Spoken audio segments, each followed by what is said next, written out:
was in the Homeschoolers Facebook group yesterday, and someone was asking about writing for a second grader. They had been told by someone who was a teacher in the traditional school system that kids in second grade are writing much more longer passages than her child was writing, and that she needed to work on that.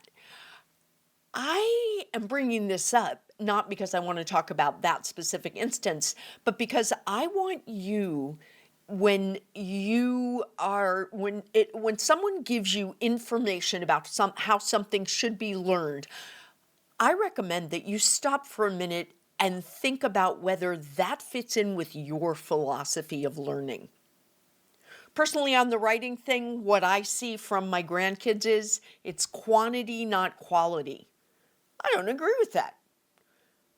I actually think that we should be focusing on less writing, but focusing on the skills of writing.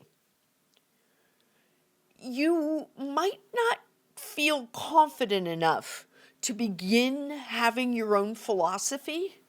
And in that case, get into the C Facebook group and talk about it. Let's have a conversation. But don't just immediately assume you're not doing it right because someone else turns around and tells you how things have always been done or are being done. Maybe you don't agree with that. And if you don't agree with that, think about why you don't agree with that. Maybe even write it down.